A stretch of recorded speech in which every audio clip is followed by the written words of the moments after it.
I'd love to hear about it. Please, please, please don't even bring the Shaq movie into this conversation. I can't emphasize enough that it has absolutely nothing to do with this movie. So yeah, other people remember it.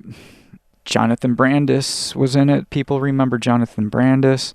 This person posting remembers renting it from Blockbuster right after they saw Aliens for Breakfast, which also had the main character played by the comedian Sinbad. I first noticed the movie was missing around 2003 after hearing that Jonathan Brandis hung himself. Oh my God. And wanting to watch it again, only to find that it had disappeared. Yeah, people swear they remember it. This goes on and on. There's post after post. You could pretty much like kind of piece together the entire plot line. You know, this other person says Sinbad emerges and grants them 3 wishes, and the sister chooses to fix her broken doll. And then their final wish is to have their dad fall in love again. Like, there's no way people are just... I never saw the movie. I was too old to watch a movie like that for the most part. Yeah, I mean, it goes on and on. I could probably make like 5 episodes just about this, but I gotta tell you, being somebody that worked at a video store, this was definitely a thing. The next one I have here kind of gets into like maybe mind over matter. I'm going to read this. I got this off of Reddit, and this is someone that took off their glasses and they started seeing. This is, quote, "My eyesight corrected itself until I realized I wasn't wearing my glasses. For a bit of context, my eyesight is horrible, even half a foot in front of my face. It's just nothing but totally blurry color. Yesterday, my mom and brother picked me up to go to an appointment. I was running a little late, so I didn't have time to put in my contacts or do my makeup, and I was just getting ready to go on the drive. So my mom was driving, and I was in the passenger seat with the mirror down. I took off my glasses to apply my eyeshadow. My brother, who was sitting behind me, asked me a question, and I turned to look back at him. When I turned my head back around, I quickly finished my eyeshadow and shut the mirror. I was looking out the window at the farmland just off the road, and I was thinking how beautiful it was when I suddenly realized that I hadn't put my glasses back on. They were sitting on the dashboard. As soon as I had that realization, my perfect vision went back to being just blurred colors. It was instant, like flipping a switch on my sight. It was so shocking that I yelled, 'Holy pink shiznits.' My outburst startled my mom and brother. So I told them what had just happened, and they said they believed me, but couldn't think of a rational reason for it. We tried to figure it out for the rest of the drive, but honestly couldn't. TBH, to be honest, I think that means. If there's some secret to magically fixing my eyesight that I accidentally stumbled upon, then I wish I could find it again. Yeah, mind over matter is a crazy thing, and not sure if that would be a case of a glitch or mind over matter or something. See, it seems like these things, when they happen, they seem more like subconscious, or kind of like when someone's not thinking about it than actually thinking about it. I'd have to like kind of... It's hard to quantify that. I'm just going to read this real fast, and then I don't know how much of my own I want to put in there, because I don't have a lot of experience with like psychology or like medical stuff. So this is a man talking. So, quote, "My wife had her first stroke and was hospitalized for over a week. I never left my wife's side, despite a huge setback that was caused by what I believe to be an incompetent nurse. She had taken my wife's blood pressure while she was sleeping, and she said that it was normal. However, even during her sleep, it might have been high because of the stress. So she'd pushed for my wife to be released the next day. But when my wife woke up, her blood pressure shot back up. I believe the nurse should have known that her blood pressure could have gone back up after she woke up.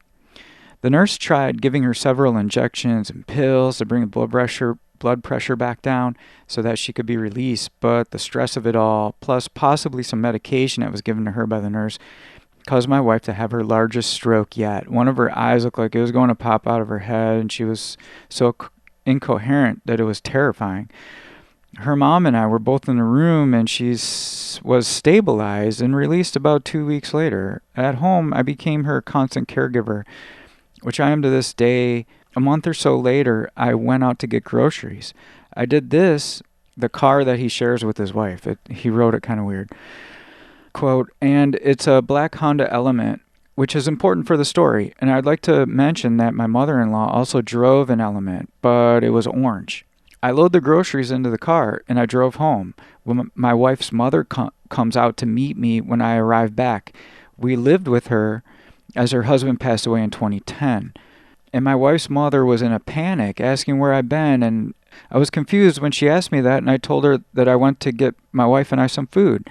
Then the look she gave me was absolutely that of pity and grief. She called back into the house to my wife's adopted brother who also lived there. "It happened again," she said. "Come help him inside." She then looked at me and hugged me softly, crying a little, and said, "Honey, your wife passed away in the hospital a month ago. We were both there. You sold your car to pay for the funeral. That's why you had to borrow mine." I stared at her and I pulled away and I swirled around to look at the car that I'd just been getting the groceries out of, and it was an orange Element. There was no groceries in the back. Our black Element was nowhere to be seen. My brother-in-law came out and they tried to get me inside. As the full weight of reality hit me, my wife was dead. Not waiting for me in our room with her cat. She was dead, and I would never see her again. As the screen door closed behind us, when they got me inside, I felt this jarring sensation after that happened. I felt this other strange feeling, and then I opened my eyes, and I looked in the rear view at the groceries, and I'm back. This was definitely our car, and I pulled out my cell phone, and I called my wife. And I woke her up from her nap, and I told her what I just experienced. She was freaked out, but comforted me, and she reiterated that she was okay and I'd see her at home when I got there, which I did. I know it sounds crazy when I came back from shopping to find my stroke survivor of a wife had not in fact survived her strokes. I had not been driving the car that I was driving. Apparently she was dead, but I guess I was just spacing out or something, because as soon as I realized that my wife was dead, I found myself back in her old car with the groceries in the back seat. And thank God my wife was alive, waiting for me at home. I know all this sounds crazy, but it really happened to me. I know that I was there. It's almost like I shifted to another plane of existence and then came back. So a psychologist or psychiatrist or some kind of doctor would listen to something like that and then say he's got like early onset dementia or something. It's funny to me that the word dementia sounds like dimension. Like he claims that it seemed to him like he just like flip-flopped between like two different dimensions. And people that have dementia seem to be going to these different types of what they call realities. And it's scary, it's frightening, very, very sad and like devastating stories that I know of. And but to hear it put in this story that way, I'm not saying that this man has dementia.